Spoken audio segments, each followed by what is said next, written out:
Jay Woelfel, and you are listening to The Movie Raid. It's time for the movie raid, and this time we have a director and writer, Jay Woelfel. Hello. Hello. Hello. Hello back. Psh, bullshit. Anyway, you have a new film coming out. I do. I have a new film called Closed for the Season coming out August 23rd through MTI. And I have another film, hopefully, which will be finished this year, probably won't get released this year, called Season of Darkness. So they're both horror movies. They have nothing to do with each other except that the titles sort of accidentally seem to be related. Oh, yeah, because they got the book, Closed for the Season, which is by Mary Hanna, or something like that. Right, Mary Downing Hahn. Yeah, Hahn, yeah. Yeah, the book, we shot the film in 2008. The film's based on the stories around this park in Ohio called Chippewa Lake Park, which is 130 years old. It had been closed for 30 years when we shot there, and it looked like an Incan ruin to me. It was like all completely overgrown with trees and stuff. Yeah. So we shot it in August of 2008. The book, which I've never read, was probably being written around the same time. Some people involved in the movie actually thought that the book was a rip-off of our general basic premise. But she certainly couldn't have seen the movie. It's unlikely she read the script, or almost impossible she would have read the script. I mean, she's been writing books for a long time. So it's probably just, complete coincidence. It does, the book, and all I've read is this little synopsis of the book, the little ad line for it, which is two kids go to a park to sort of solve a murder. When I was doing the movie, the big thing I knew about was what I didn't want it to be. And so I didn't want it to be a movie about an Indian burial ground on an amusement park or an evil amusement park or any of the stuff that I'd seen done. I didn't want it to be another version of Carnival of Souls. Because those had already been done and done well, or just been done and done to death, depending on which example you want to take. So what I did was I went to the park and I actually I started asking all the people involved in the production what their memories of going to parks were, as kids and stuff, what stood out in their minds. Then I went to the park and I listened to all the stories and I went online and saw a video and basically as I started hearing all these things, I started trying to put together something based on the actual folklore of that park. Some of those stories I heard turned out to be true. A lot of them turned out to be, at odds with each other. But I was really searching to do something different. I think especially when you do an indie movie, you need to do something different. You can't do, your own version of, Green Lantern or something, because you're not going to have the money that they have to do it. And you're just going to be a cheap rip-off of some big-budget movie. So you really, your personality is a big thing, meaning the personality of your movie is a big selling point. It's not going to be like something big because, let's face it, buyers will always buy the expensive, shiny thing. Yeah, like glorified actors. I mean, granted, these are good actors, but not for this film, Like, you get actors for Morgan Freeman or Will Smith into this film. It's like, what does this have to do with horror? Yeah, or, you look at, certain actors become like genres themselves, like some of the wrestlers who became actors, or, Charles Bronson and all, they became a type of movie. It was like, we're going to make a Charles Bronson movie, only it won't have Charles Bronson in it. Okay, we've already probably made a crappy decision. Yeah. Anyway, so Close to the Season was based on, I was going in there to try to see what makes these places creepy, what they're really about, and tell a story, true to that location. Yeah, not just because it looks creepy, because there's a lot of films that just has a creepy location, but there's no any significance to the story. It's the same as 50 other movies. It just happens, instead of taking place in the woods, it takes place in an amusement park or on a boat or something. Yeah. They're not really using their location to change what the story is. It's the same old story. They've just sort of changed the clothes on it, so to speak. Yeah. I didn't want to do that. They do that with Exorcist type films. Someone being possessed and someone's got to go redeem them, relieve them from the demon. It's so old. It gets old real quick. You see a lot of those these days. It's nothing but, devil-like films. It just gets so old. Yeah, it's true. There's a lot of, And, once something's a success, then everybody will pick it up and try to copy it. Yeah. So again, you should try to do something. I mean, I'd like to think, and I like a lot of different types of horror movies. And what I like about the genre is that it can be all kinds of different things. It's not, it's not something like, I don't know, I don't want to insult anybody's favorite type of movie or whatever, but it's not like a Smurf movie or a Hobbit film or something like that where it's like, what's a very specific kind of thing, But horror movies can be all kinds of, they cross genres, there can be horror comedies, there can be sci-fi horror, there can be supernatural horror, there can just be sort of straight ahead horror. Oh yeah. So what I always liked about it was it was so different, and I kind of get worried that some people growing up just kind of on like the mainstream, the mainstream releases will almost like get used to horror movies being like I referred to them sometimes as like a Happy Meal. It's like you know what's going to be in it, and if it's not exactly like what you've gotten a million times before, you're like, what the hell's this? This isn't a Happy Meal.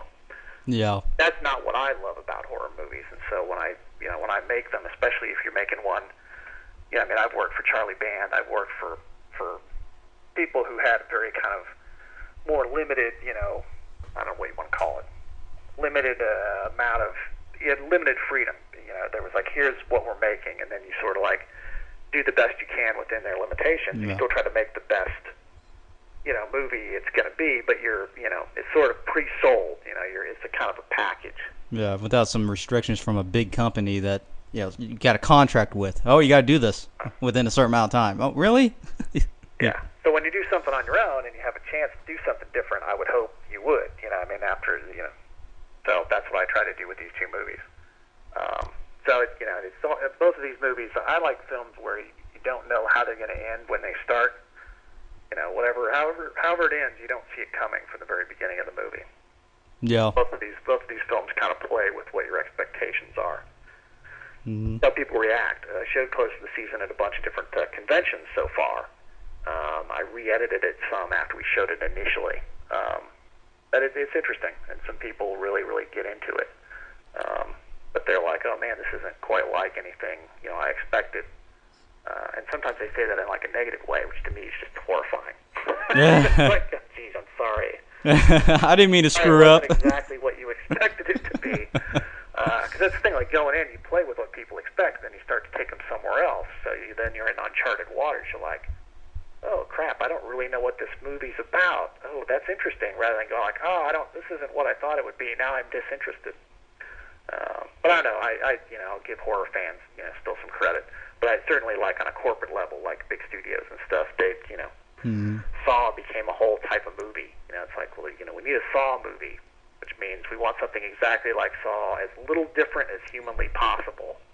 Yeah, as long as you don't combine, like you get a director and a writer from films like that, or like Hostel, and you combine them and make one film, it's pretty much the same thing. You'll see some films like that. It just doesn't. One comes out that somehow breaks the mold, and then it's like I've seen this before. Yeah, it's like with video game companies. They'll make a video game, then another company that's affiliated with another popular game, and they make a game together. It's still the same type look to it. Yeah, no, they want it to be as much like everything else as possible, because that's sort of like the corporate safe route to go. Yeah. Ironically, like what the industry needs, what any industry needs, is some big breakthrough thing to sort of like something that somehow gets through the system or comes out of nowhere and gets picked up, and then people discover and go, oh wow, this is great, and then that opens up the whole thing again. It's a whole cycle, something new and successful is not going to remain new very long, because everybody else who wants to be successful is going to try to make one just like it. They're going to try to figure out, what it was. They're going to make 50 of them, Yeah, you just see a lot of repeats. Yeah. Does this film have CGI a lot? Do you put a lot of it in there, or you just pretty much go primitive? There's some. I prefer to go primitive or analog or whatever. It's nice when you're on set to like shoot something and know it worked, and then you go home going, okay, yeah, that worked. With CG, you never know till later. Yeah. Shoot it, and you're allowing space for what the CG is going to be. But the CG, CG just takes forever. For it to be any good at all, it takes a very, very long time. I mean, you look at Avatar and how much that movie cost and how long it took to make. I mean, a big part of that reason is just, in that case, Cameron just like writing these guys to like make nuance it and get it good. There's so much more money into CGI than to actually put like actual engineering into the making objects, props. Right, and another thing about CG, I think, is that a lot of it has kind of a shareware kind of feel after a while. I mean, there's a certain number of programs that everybody uses. Yeah. The way the light beams are done and all this kind of stuff becomes really the same after a while. There's a proper use for CGI. It's just it's abused now. It's just painted everywhere. It's a great tool to have in addition to the other stuff you do. Another thing I tell people, it's like if you go see somebody do the same card trick over and over again 1 million times, you'll see through it. But if you mix it up with a bunch of other stuff, then it's like, oh wow, that was cool, and then you're on to something else. So CG should really be interactive with the stuff you shot. And we did use CG for stuff, sometimes to correct mistakes. CG is great for getting rid of things that otherwise you'd be unable to reshoot. It's good for several things. It's just that a lot of films have there's some stuff in this movie which deals with doubles. Because they start to run into themselves in the film. The film deals with the characters both as little kids and adults, and then at one point they kind of run into themselves when they realize that they're potentially trapped here. So they start to see events, that kind of stuff. In old time movies, optical effects were almost always, you could tell like the generation loss in the image and all these problems and stuff. I mean, in black and white movies they pretty much got it down. But in color, it was always just a real problem. Yeah. And with CG, with the matting and that stuff they can do, and that's just that's a huge breakthrough. And and being able to ideally you'd make like a giant puppet and you'd have all these strings and wires, and then with CG you could take all that out.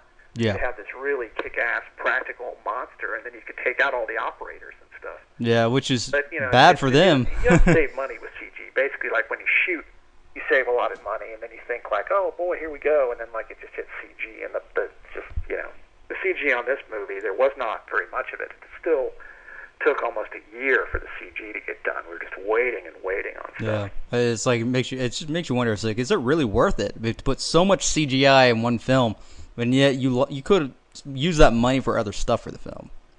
Yeah, I mean it's in all these movies, just the years in post on these. No, they just paint the shit out of a film with CGI. I mean, as I said, there's nothing wrong with CGI as long as you got a proper use for it. If you, like I said, with blood splurts, if you want a specific blood to splurt somewhere that you don't like, or especially with horror films, decapitation in certain ways, I mean, that's fine. But at least keep the guys. Use it to mix real elements and put them together seamlessly, rather than basically just draw a cartoon to the guy's head when it gets cut off. No.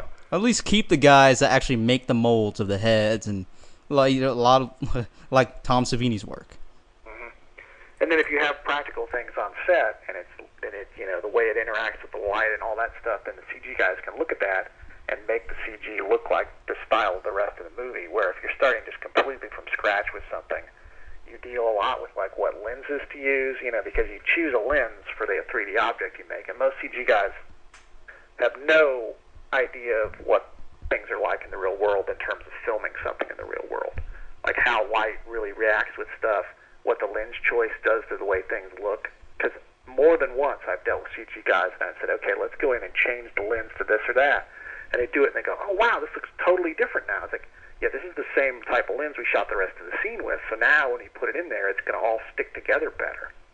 Yeah. But it's just, and and of course there are people who only work in the practical world who don't know how to interact with CG guys either. But the bottom line is it takes a lot of time, and I think in almost every movie you ever see, there's some bad CG, and really they just ran out of time. Everything looks great on the desktop, and then you get it up there on the big screen, and it's like, holy shit, what is that? It's like, well, that's it, because your release date popped up. And yeah, you look at the screen, and it's like, oh, wow, that's completely fucked up. It's almost like doing painting on cartoons, like you said. Yeah, I know. Yeah, it's like a bad cartoon. Or a bad video game, or a big video game. Yeah, on a big screen. Oh, wow. Yeah, except you can't play with it. You just got to sit there and take it like a man. Yeah, that's but no, I mean, CG, it's great, but it shouldn't be just used on its own. It ought to be used with all the other tricks people have learned over the years making movies.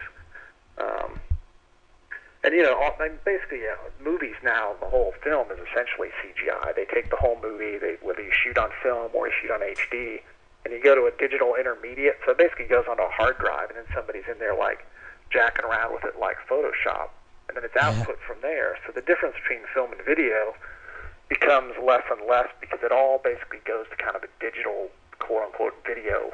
I'll use the word video. They would use the word digital, which is the big buzzword. You know, everybody gets all excited about anything digital. You know, oh my God, it's digital. It must be great. It's just like the whole Matrix scenario, what they did with the Matrix. You know, the bullets flying over the guy in slow motion, then every film started doing that. Yep. So it's weird, you know.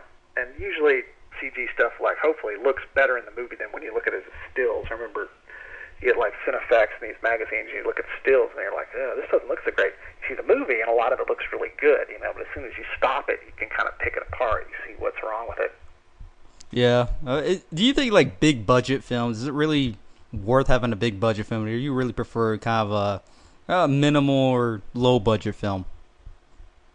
Well, it just depends on the movie you're making. And another thing, I know on the commentary track for The Thing, John Carpenter and Kurt Russell at one point were talking, and towards the end of it, Carpenter says, he goes, you know, making a big budget studio movie, if the studio's behind it, like, nothing is better than that. Mm-hmm. But the thing is, studios become less and less able to really get behind the movie to begin with. So if you just have 1,000 people picking at the movie, George Miller, the Australian, Mad Max George Miller, not the other George Miller, who's also Australian, he said that, like, making a movie is like being pecked to death by ducks. And that's what happens in the movie, is you have all these ducks, like, picking at the script and picking at the edits, you know. I mean, everybody can, like, pop these things in their laptop now. I mean, everybody could edit a film, really. You know, you just load it in your, you know, take the DVD somebody gave you, load it in there, and recut it. Yeah. And not only having like 10 writers for the film. The movie never exists as any finished thing. It's not like the director gets to, like, preview his cut of the movie. I mean, his cut of the movie, you know, lasts like a day, you know, and so it's just, you know. Yeah, it's just like the writers, when they write the script, a majority of the time they just send the script in and they can't do anything about it, and they have other writers to fix your shit. Right. But yet, you know, whenever they try to, like, the Writers Guild occasionally has had these votes where they want to, like, make that if you write on a movie, you get a credit, and the Writers Guild themselves will never approve that. It's like they don't want to know how many people hack away at these scripts. Yeah, that some writers just don't want any part of that film. It's like, you know, I didn't write that. Right. It's just like with the whole. I'd argue, like, well, if you don't want the credit to write it, then you probably shouldn't have been hired to write it. Somebody else who wanted to put their name on it and, like, make it good enough to have their name on it should have got the job. Well, not only that, you should expect that your work will probably be edited by 3 or 4, maybe 7 writers for this film to begin with. You know? So that's, you know, and really, you know, this is not the age of the director either. There's very few directors who have final cut. It's not, you know, a lot of these big movies, the directors are pretty much interchangeable. They want somebody who, you know, won't basically interfere with the actor, who's really the, you know, what the movie's based around. So it's kind of shocking how many directors have come up and gotten cut down, you know, in the last 10, 15 years. I mean, big movies, and you look at the director's credits, like, who's that? You look them up, and they've done some commercials or something. I mean, you know, it's just that, you know, then, you know, Paul Verhoeven and Joe Dante and these guys, you know, you listen to them talk now, and Verhoeven left Hollywood because he's like, this is not the Hollywood it was when I came here. You know, yeah. Dante also, it's like you never really get to make your film anymore. Your film never has a chance to get seen. It's just changed a million times, and then it comes out. Yeah, when you start out, you probably will have, like, freedom to make your own film. Then, and when you start getting these other companies involved, then you pretty much have no freedom whatsoever. It turns up being a record label for, like, toward musicians. It's like they get everything pretty much. Mm-hmm. So you get your cut, but you really don't get the credit that you really deserve. Yeah. So, you know, if you make a big giant movie, you know, you're going to be fighting a battle all the time to make something which you think is any good, which, you know, I always say the director should be the audience for the film. You know, at least it pleases you, and hopefully there's other people who wanted the same thing out of the movie you did. But it's not, the audience isn't 50 different people, half of whom haven't read the script even, looking at it one day and having a whole bunch of ideas and feeling that some of their ideas need to be acted upon so that they can feel involved. It's like, if you get a whole set of notes from somebody in a power position, some of them. And it's damage control. It's like, okay, well, these things we can change without ruining it. This will ruin everything, so I got to like somehow fight them on this point, but give them, it's compromise in a bad sense. No, yeah. When you get too many cooks in the kitchen, whatever analogy you want. But it's not a director's medium at the moment.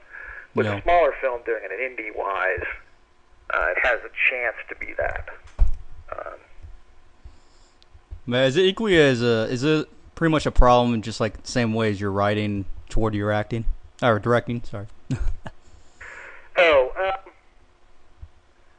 Yeah. I mean, I started out as writing like Star Trek, stories and stuff on my own, and then when I started making movies, you write your own scripts because you can't really afford to buy anything cool you want to make into a movie, Oh yeah.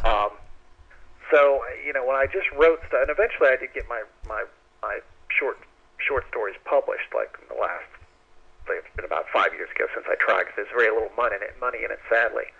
But basically, I thought that when I wrote a script and then made a movie from it, that like worked a lot better than when I just wrote the script. I think like the filmmaking abilities helped like make up for what I lacked as a writer, So it's a different process. I mean, writing is a very kind of lonely, solitary, specific thing. I think a big mistake people can have when they write is basically they're writing a cookbook. Yeah. Instead, and you give it to somebody else, they're like, well, nobody really, like, cookbooks are not fun reading. They're like, if you're making something, you'll, like, look at it and use it, but you're never going to read it for fun. And scripts shouldn't be like that. Scripts still need to be something that people can read and get into the movie from reading. So it's not just a list of shots and all this kind of stuff. You need to tell a story in a way that's visual, but doesn't seem oppressively visual. Like, you just can't, if you're writing something to sell to somebody else, they always tell you, like, don't write shot descriptions, but there's still ways you can write it in a way that people reading it will get how the scene's supposed to look. Yeah, so you're saying it's like, is it a script or a manual?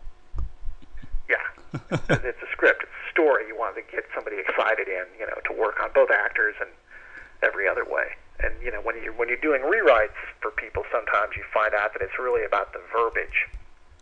It's the scene is perfectly fine, but they don't think it works because of something that really just has to do with the way you describe the scene rather than what's actually happening in the scene. So you have to be able to figure that out. When I was working at Full Moon, I remember they were like, oh, well, this character is kind of weak. And so then when I did the rewrite, I went through and basically, like, anything that character did had, like, exclamation points, or, like, he didn't just come into the room, he burst into the room, he slammed the door, It was this kind of stuff, and it totally worked. They read the new draft, which was different, but wasn't completely different, and it totally solved that problem. But it was just a matter of the presentation, was the prose of it. But yeah, because I went back and I read some old scripts of mine, which hadn't been made yet.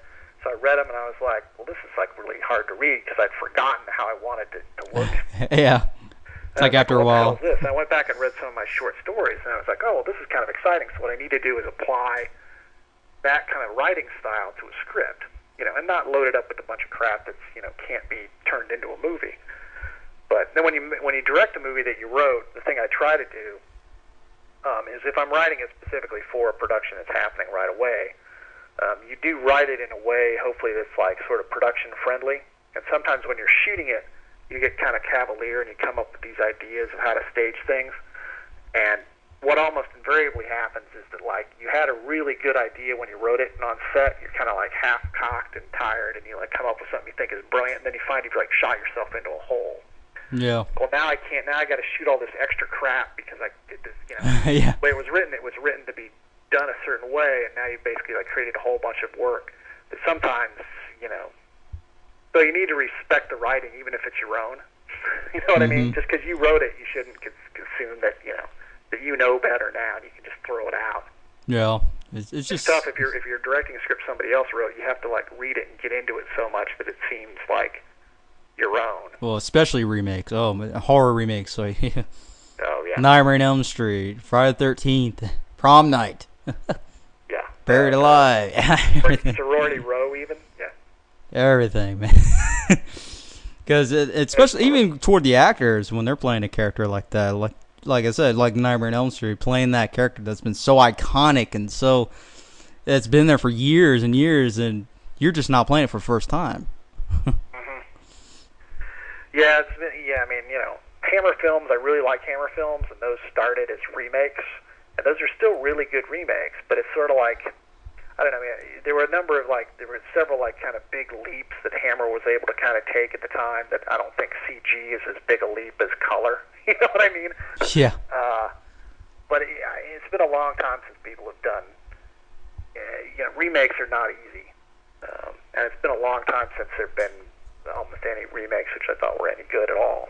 Yeah, there's some decent ones. Like Night of the Living Dead, I always use that as a prime example, because Night of the Living Dead is a great remake in general, because it's Tom Savini, and George Romero also had some involvement with it, of course, based on his story.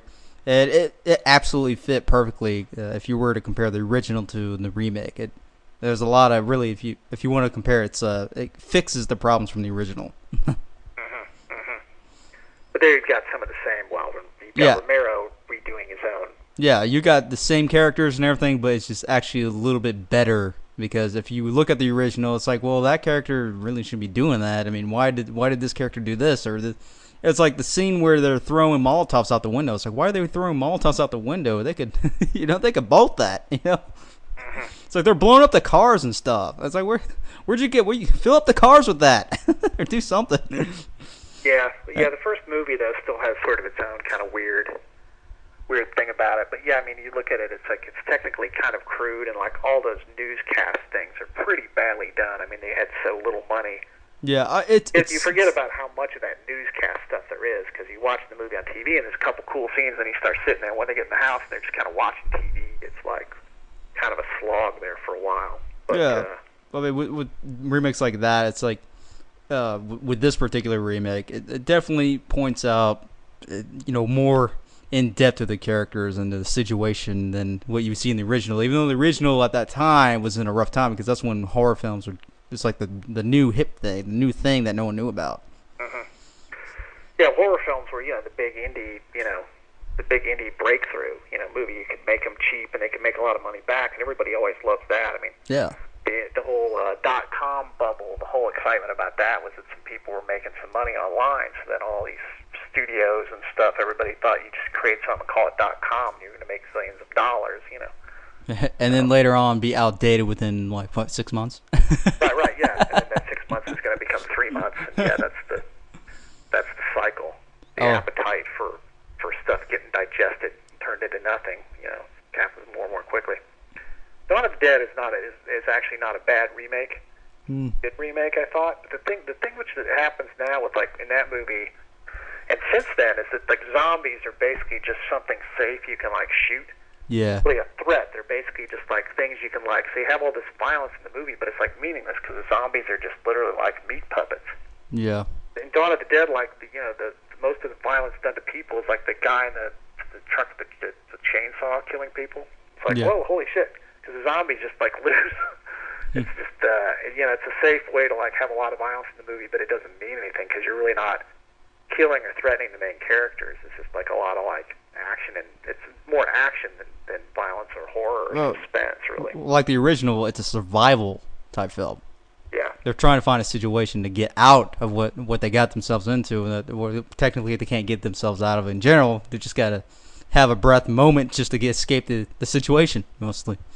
Yeah, there's a lot of good things about that movie, but the great thing is that when the one guy finally turns and then he rats him out, he takes the rest of the zombies to their hiding place.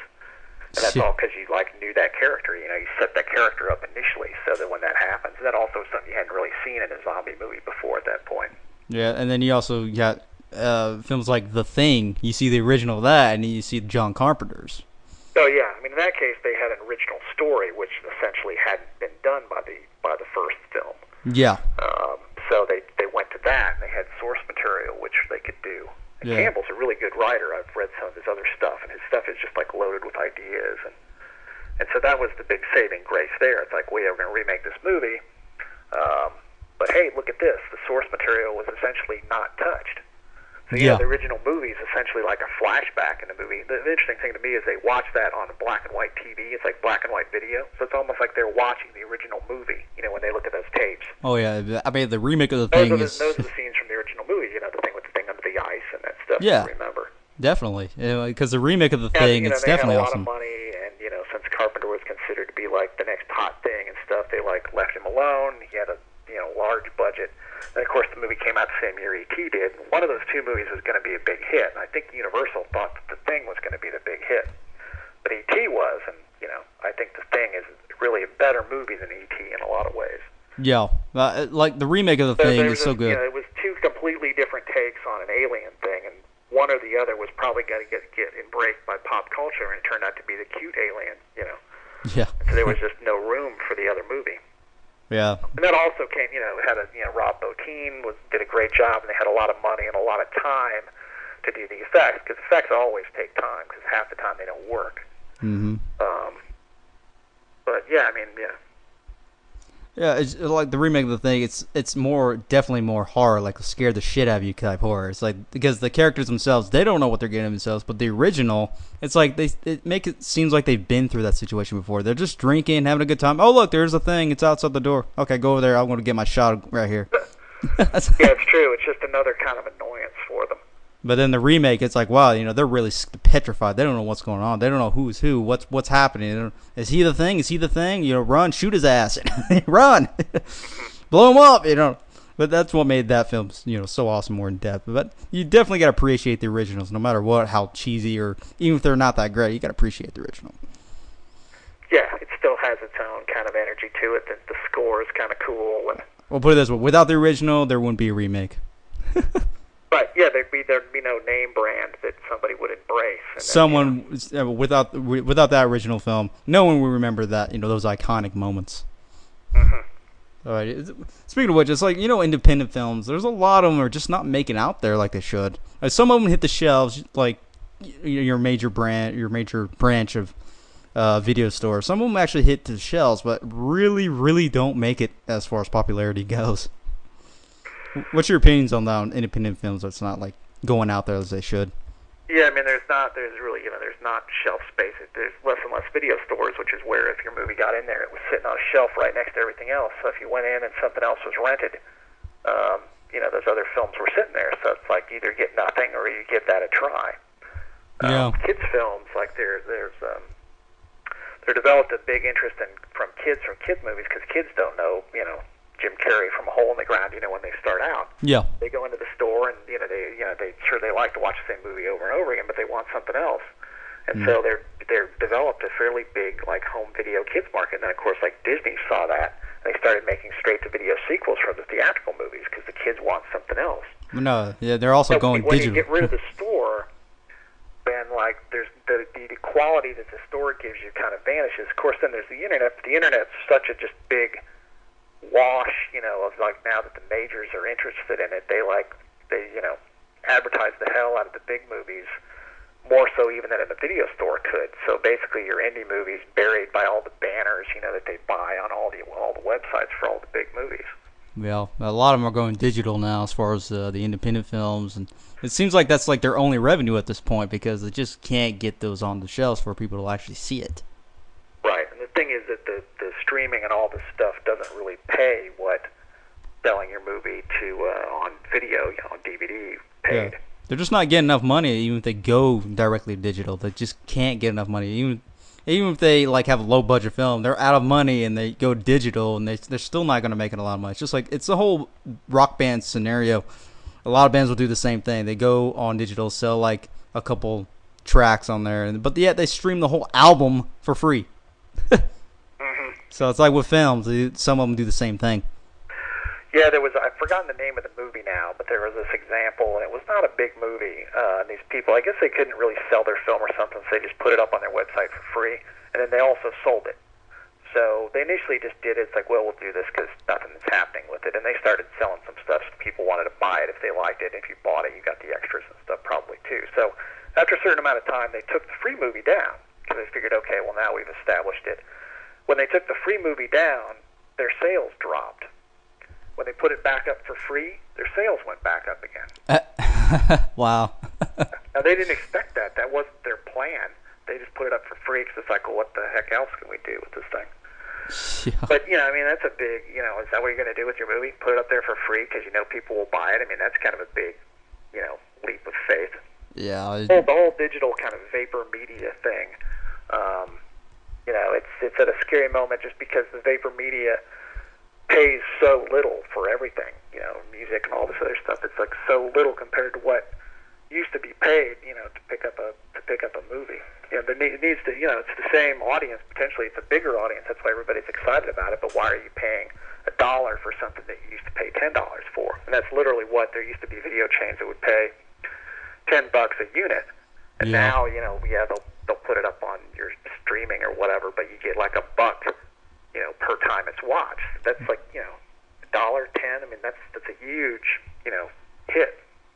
Yeah, there's just a lot of people they got to get their money back somehow, even if they don't invest money in their own film. They got to get. It's the same with actors. They got to get money somehow. It's the same thing with conventions. People bitch and moan about, this person's charging $25 for an autograph. Well, it's not like they just make millions of dollars off this one film. They gotta make some revenue somehow. Oh yeah, and some of those people get paid to go to those things, but otherwise you pay for your table and you pay to get there, and it's like, well, that's already like a fairly big nut. And how many pictures can you sell? Yeah. Sell them $1 a piece. How many people are going to come get them? No, it's like with book signings. Kind of the attitude is like, well, just as many people will buy them at $10 as 20, so we're going to sell them for 20. Yeah. Sometimes it's not based on their control on that part though. Some of them won't, because like they'll have a certain company and they'll tell them, okay, this is what we're gonna. It's like selling merchandise. This is what we're gonna do. Okay, and set a table and then say it was $25. Yeah, I mean, not to name names, but yeah, there's certain conventions you go to, and the vendors aren't that good because the people running it are charging too much for the vendors, and then the vendors who do come have to jack up their prices to pay for what they had to pay to get in there. Oh yeah, it's just so it's where you go to some other convention run by somebody a little more lenient. Suddenly there's all these new dealers. It's like, oh cool, I've never seen this guy before, and you look at the prices, it's like, oh, these aren't bad. So it's it's a whole ripple effect. Yeah, it's like a big ring that you just can't control. It's just how it is. As far as that goes.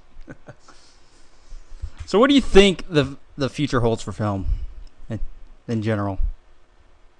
What do you think is going to happen in the future? Film won't be film. I suppose they'll continue to call it film, just like you call something, it'll be a term like art. It'll apply to a sort of style of visual storytelling, I guess. Cause, it's like when going away. It seems like that, the straight to videos, the straight to the viewer thing. I mean, that seems to be the way more and more stuff is going right now. There's the whole idea of 3D, which seems to be like maybe starting to struggle. We'll see if these 3 and 4D TVs like help, create more of a continuing existing audience for that. Yeah. The gap between when it comes out theatrically and when it comes out, where you can just own it or watch it or stream it, is getting so small.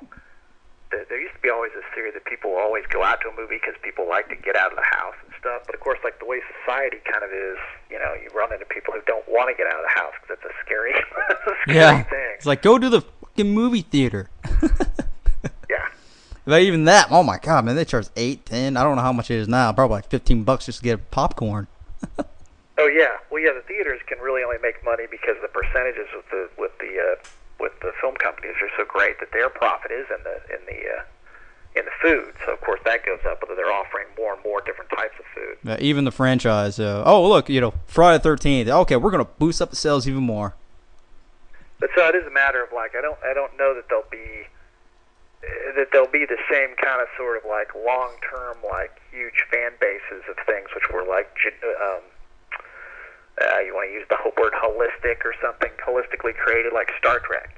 People bringing Star Trek back, that was, nobody like put money into that or thought about that. It was like a group of fans who got together and wanted that to happen. It took them a while. It took them like 10 years, between when the series ended and before they finally got it to make a movie.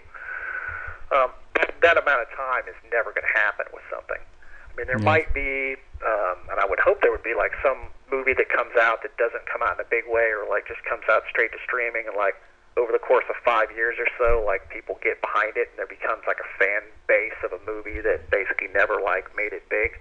Mm-hmm. Run around for stuff is just going to get so fast that it's going to become tougher and tougher to ever have a chance to really establish like a cult audience.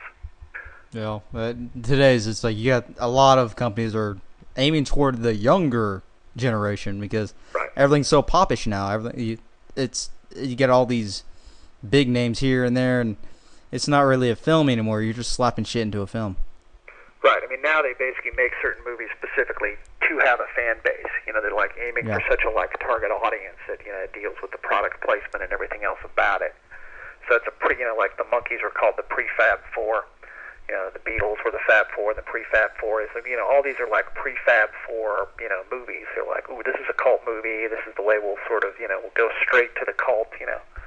But we'll see. I mean, with the internet and stuff, if you could actually just directly sell your movie to people who wanted to watch it, and somehow promote it in a way, get the hits and that stuff. If that could actually make your money back, then that would be great. If you got to a point where you literally didn't need a distributor, because everybody always complains about distributors, and it's like, well, go do it yourself. Yeah. And a few people have done that, but basically then you become a distributor more than a filmmaker. That takes a lot of time, and it's its own specific thing. And so everybody who always complains about it isn't going to go off and do that. Yeah. It would take more time and money than what you would put in your own film if you were doing that. Yeah, you'll find that the money you would have put into making another movie will end up, the time, energy, and money will just end up being to sort of manage the release of your own film. No, a lot of movie companies started because they were theater owners who wanted to make stuff to put in their own theaters because they were getting jacked around by other people. That's how Universal and these companies started. Yeah, some of them actually did put their own films in there, which was cool. I want to actually see that. Actually see more stuff put into actual theater other than what's being showed. But the thing is, they need to sort of support that with ad dollars. Yeah, that's the only big problem right there. That's why. Advertise it. Is it all the million different TV stations? Do you have enough money to carpet bomb all those? Yeah. You kind of need to. But it needs to kind of stick long enough for somebody to be able to find it, to come back and get it again. Yeah. It's never really like a stable, you'd think well, this will come out on DVD, and then if I don't buy it this year, I can buy it next year, but a lot of it's always kind of been a kind of transitory thing, it's like the paperback book, and with all this ether stuff, it's, the potential for that to be even more, how you didn't download it this week, next week they put a bunch of other movies up there, and that one, who knows where it went to, you go to some buddy who maybe downloaded it and watched his hacked version, or as soon as he watches it, he deletes it, Or people that actually use their own video camera to film it off a big screen somewhere. Oh, yeah, the whole piracy thing. Yeah, I actually had a bunch of films on DVD. I never watched them. Then I lent to my cousin, and he's all sitting there watching. He comes back to me, and he says, well, this is someone already filmed this. So what do you mean? It's like someone used their camera and used it actually went to the movie theater and actually filmed the film. I was like, what? Yeah, I saw a version of King Kong which was that way, and the usher would come down and the guy would hide the camera under the seat for a while, yeah. It's just so stupid. People when they were working for Charlie Band over in Romania, Jurassic Park was playing on Romanian TV, and what was playing was somebody who'd shot it in a theater. So you're watching somebody's camcorder Jurassic Park, on television, broadcast television in Romania. Yeah, it's just people like that just don't deserve to even see a TV, let alone that. Yeah, it's just stupid. But part of the I don't know. Part of the thing seems. The digital technology and stuff makes copies much, but even camcorders have gotten so much better. It used to be that stuff was almost unwatchable. If you were a real hardcore fan and you wanted to see that movie early, you pretty much knew it was going to be barely watchable, but you were going to watch it because you wanted to see it. Yeah. You didn't expect it to be great looking, but now people can hack this stuff, and the hacks are really, really good. Yeah. The music industry started with that whole thing where people were able to hack definitely easily, and it sounded exactly the same as the original. So then all you're losing is the artwork, and color Xeroxes and printers. Everybody has those now. Stuff's just gotten so good. Yeah, digital is just... It almost seems to me like you buy the DVD player, you buy your computer, you get online, and I think some people grow up thinking well, I bought the computer, so anything the computer can have fed into it should be free, because that's what I paid my money for. So if I can if I can watch movies on my computer, I paid for my computer. The movies, why should I pay for the movies? It's just part of my computer. Yeah. anything I can like hack, watch, do on my computer, it's just part of what I bought it for. Yeah, I mean, it's just That's the whole idea, like what the term intellectual property. It seems like nobody even understands. People, well, yeah, somebody just made up that shit. Well, yeah, it's like they made up that shit and got paid for it, which enabled them to make up more shit that, if they're really creative, is what people are interested in. Oh yeah. But if you make nothing from your ideas, if you make nothing from the stuff you make, then what you'll get is nothing. No, it's still a problem, but you'll get things that look like movies, but they aren't. They're e-tickets. Yeah, it's real.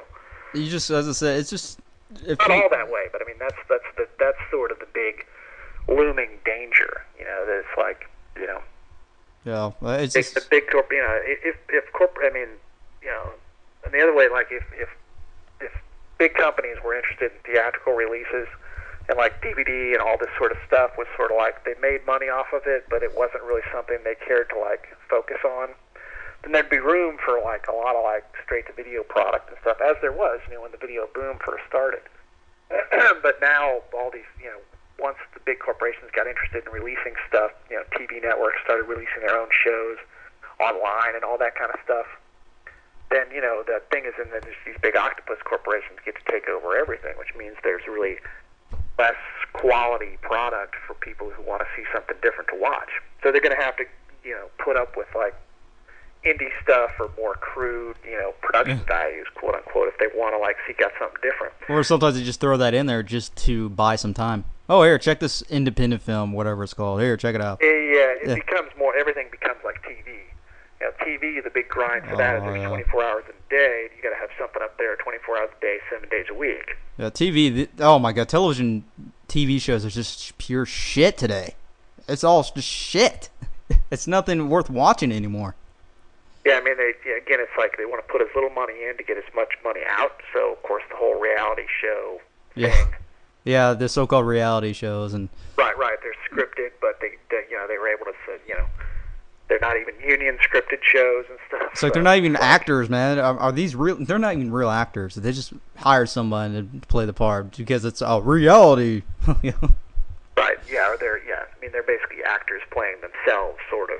Yeah, and then unless you see some of these actors that were in like a popular or so-called reality show, and you see them doing a commercial, and it's like, wow, you're not even acting in that commercial either, and you're getting paid to do that too. Mm-hmm. And it's like that's just terrible. It's television shows.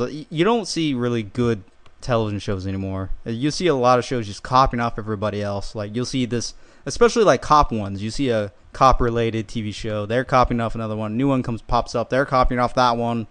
It's just a whole chain of copying. Yeah, I mean, it's interesting just how many still, I guess CSI, I was just reading, is still like the most watched television show in the world.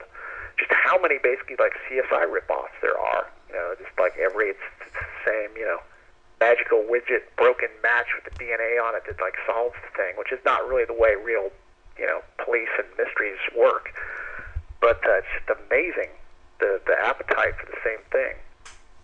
And the other thing, which is kind of weird about TV now, is even like the dramas, a lot of them, not all of them, but there's no episodes anymore. It's all basically like a soap opera format. Yeah. I mean, as I said, it's like the Sci-Fi Channel is definitely, or the Chiller Channel, they definitely have a lot of those older TV miniseries that you see. It's like that, which is pretty good. And they got new ones that are coming out, which is pretty decent in this generation, considering how much shit that's been out, Mm-hmm. But it's just. Well, I mean, it's potentially like there should be. I remember some teacher in school saying that like what'll happen is that like with all this stuff is that like people will be able to find stuff. So if you're into like purple elephants who water ski, you have the potential that there'll be a channel for you, or now it's just some website, which is just all about purple elephants on water skis. Yeah. Which is kind of exciting to think about, and it's sort of happened. But like I said, when the big corporations get in there and basically like cram it all up with the same stuff, when they really want to milk the cow to death, in every certain level, then that sort of forces that out. And the thing is, like, depending on the, initially, like, the internet was, like, totally free, which was probably, like, sort of a mistake, like, letting people not charge sales tax and all this kind of stuff. Seems like they let that go on a little too long. Because then you got into a situation where, you know, if you're into DVD, we're into horror movies, DVDs. So, you know, you go to all these like places, a lot of which are gone now, but Tower, Best Buy, places like this. And like these things, everything was coming out on DVD. You know, MGM started releasing all this old stuff on DVD, and people were buying it. They're like, "Oh my god!" And then like old TV shows like became really popular. Oh yeah. Oh my god, I can own all of Get Smart and, you know, the Gunsmoke and whatever. But the thing is, like, so you go to the store and they've got like whatever 5 copies of the thing. Well, the thing, you know, Universal sort of appreciated its own library. But anyway, so like the first, especially in LA, like, you know, when the Hammer films came out. So like Best Buy gets like 5 of them. They get like, you know, 25 of, you know, Mission Impossible. Those 5 copies sell out the first day because there's 5 guys like you and me who always wanted to own that. You go, you buy it. The stores didn't restock. Like, they didn't really pay attention to what was like selling. So then you couldn't get it there again ever. So what do? You go online where basically you order it. It comes to you. You got to wait a little while, but you know you're going to get it. So then you also have the added advantage that the online guys have, where they basically, it's like, you know, there's not all the overhead and stuff that there is in a big store. So that's, you know, the ineptitude of people like stocking hardtop stores gave an opportunity for people online to like start doing this stuff. And the other thing they started doing, Netflix, was just like offering it just like dirt cheap, because there was no overhead. Yeah. Which is great until they come to buy your movie and they're like, well, we only need, you know, we're only going to pay $1 a unit. Yeah. You know, that's when the things got bad. Yeah. But really it, because I remember talking to several people who ran these things, and they're like, yeah, you know, they won't, you know, and music too, to a certain degree. It's like, yeah, you know, they'll buy a couple of things just as an experiment, but nobody's paying enough attention to go, oh wow, you know, those 5 things, those sold out like the first day we got it. We're going to get 3 more at least, or get another 5, or this time we're going to order, you know. So you know, that's what kind of created this mess, or this. It's just kind of the speed that things happen. You know, it just gets faster and faster. Yeah, it's all productivity. Movies. All productivity. Mm-hmm. It's no, fuck the quality. Let's have productivity. Yeah. And some TV shows, you know, the X-Files and stuff like this, is interesting because they were actually, you know, television can potentially be a writer's market because the writers are the producers. So they're in control of the writing. The script is the script. So there's these different waves of, like, you know, quality, you know, series stuff going on in TV, usually limited series. Is that partially why you don't go for the making your own TV series? Well, you know, to get your own, you know, imagine trying to sell one movie is tough enough. Trying to, like, sell somebody the idea of making, you know, 24 movies this year, you know, about the same thing. Yeah. And you got to have a, you know, fair amount of money for that. And like I said, and to me, TV is about perpetuating. Basically, you get an idea that's like seems pretty cool, and that you know you can like basically stretch out for, you know, whatever the limited run they want to have now is, 3 years at least. So it's not really about making each show the greatest it could be. It's like having like a good enough idea to turn it into basically like crap, because every series is essentially going to like run into the ground eventually. So it's TV is about just perpetuating, and also just this killer, you know, we got to fill this hour kind of thing. That's more important than the quality of it. And features, with this faster and faster turnaround, which they're having, that kind of pressure and lack of quality starts to happen to features more and more too. But TV, it really is just all product. I mean, there's so much time to fill, and so yeah. And, you know, if you're doing like an anthology TV series, Twilight Zone, it's a great show, you know. That's different, definitely. But for whatever reason, like those, you know, I mean, they were expensive. That's why they got canned. You know, basically TV started to create its own star base, so they didn't need movie stars to show up once in a while and do TV. Yeah. I think with people's like appetite for something different, or you would hope they have an appetite for something different. Maybe they don't anymore. That an anthology show could do really well. I mean, that's different, because then you're making, you know, you're picking the stories, and, you know, each one can be totally different than the other one, and each one can be as good as you can possibly do it. That's the problem with you going to make a sequel. It's like you're trying to, like, well, let's not, I mean, I've heard this with people, even like as a writer, it's like, well, you know, the first one, we don't want to use up all our good ideas because we want to do 6 of these. Yeah. Yes, no, you should use up every great idea you possibly can in the first one, and you can always make a sequel or something, but don't make the first one less good because you know you're going to make 6. It's like, well, we don't want to give it to them all at once. It's like, Well, you ought to. You ought to make the greatest thing you possibly can. And if it's so great, then sure, there'll be a bunch more of them. And usually the Next sequel. guy's challenge is to come up with something that's good or better than what you did the first time around, you know. Yeah, usually by the third sequel of most films, it usually just don't go very well, and it doesn't go very well on from then. Yeah, it'll usually keep going after that. But, yeah, I mean, if it's really popular, it'll keep going. I needed to see. I thought. I was like, okay, I've had enough. Yeah. Yeah, I don't blame people like the Exorcist series, the whole sequels for that. I don't blame them for quitting after the third one. It's like, you know, it gets boring afterwards. Yeah. It's like, what more really can you go from that? I mean, he comes back again and he possesses someone else again and again and again. It's like, so technically he's unstoppable. Right. Well, you know, the Italians helped kill that off, and all the foreign rip-offs of that movie. There were so many of them so fast that it kind of beat Hollywood at its own game. By the time Hollywood wanted to do it, they'd already been beaten to it. You know, they didn't get to make 6 bad sequels because there'd already been 6 bad rip-offs made before they got around to making the first sequel. Oh, yeah, definitely. All right, man. Why don't you plug in some websites and also give the exact date? Oh, yeah, this film is coming out on DVD, correct? Yes, it is. It's not. It won't be all ether. There will be a VOD and all that stuff, day and date. It's August 23rd, closed for the season through MTI. But yeah, there'll be VOD and pay-per-view and all that stuff. I think one of those is like a week later, but it is coming out on DVD. There's a lot of extras. The park is a really, really cool location.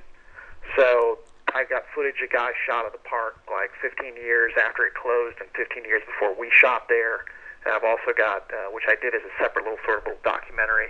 And there's another documentary about the original location scout we took of the park, which was in the winter after an ice storm. So, and there's commentary tracks, and there's deleted scenes. There's an alternate ending, which doesn't necessarily change. There's a thing about the ending that's not completely explained, and in this deleted scene, basically you get it filled in. It doesn't change what the movie's about, but it does sort of fill in some of the little gaps, you know. And of course, it does include Joe Unger that played in Texas Chainsaw Massacre 3. It does. Joe Unger, Amy Brooks, from Angler Reborn and many other better movies. Joe's got probably the biggest part, you know, as biggest part he's had in a horror movie, certainly. I mean, he's all over this movie. Mm-hmm. And Damien, who's doing this Joe Lansdale movie, Christmas with the Dead now. It's a really cool location, and, you know, again, it's for people who want something different. Not something boring, because boring is bad. Yeah. Yeah, it's a really cool location, and it's, you know, I think there's some real kind of like cool, unusual things in this movie you won't see before, and you're not going to see again, because it's a real location. I mean, you couldn't build a park as cool as this. You know, if you had all the money in the world, you'd still not come up with something as cool as this place unless you had the money to build something and let it sit for 30 years, you know, and all the history and all that stuff which went into it. So, you know, as an indie thing, that's kind of a real find. And like I said, I think we really told the real sort of like story of what these places are about. Rather than just make it a killer hiding under the roller coaster, because it could be a killer hiding in your closet. It may be the same damn movie. So yeah, there is a movie like that. Wasn't it called Carnival? I think it was where about a guy kills a woman in a theme park roller coaster, and he's also best friends with this kid that knows the park, and like they close down the park, and like 30 years later he comes back to kill again or something like that. There's that movie Dark Ride where they obviously had no ride to even shoot on. You know, that's just a bunch of kids in a warehouse. That's like, oh, this would be cool. And then you watch it, it's just like a bunch of people running around in the dark. Yeah, that's it. That's the one. Okay. Yeah, I mean, they just didn't have the money to actually have a park, so they shouldn't have made the damn movie. Yeah, it's like, that's like, this dude's like killing everybody. Cool park. They have like one crappy shot of a park from far away. I know. A shot of a fence with a corrugated building. And they like go in there and they're like, hey, we're in the park. And then they're just running around in this. Oh. It's like why did you close the place after one murder? I mean, really, 30 years and you close it for one killing, and he comes back again and kills people. Yeah. I mean, it wasn't even that. It's not like that major. He kills one guy and they close it down. It's not like he killed dozens of people over the years or anything. He just comes back after 30 years and does it again. Yeah. Like I said, my goal with this was to make something true to the park and something different than all those other things. Pretty much such a cool location. I was like, I'm not just going to try to turn it into another movie. I want to make it its own movie. Yeah, pretty much come to life as far as the rides and stuff. Even if it's all dead and decay looking, make it come to life as far as the horror goes. Yeah, you see a lot of films just don't bring that anymore. But yeah, there you go. That's tonight's victim, Jay Woelfel, writer and director. Thank you much.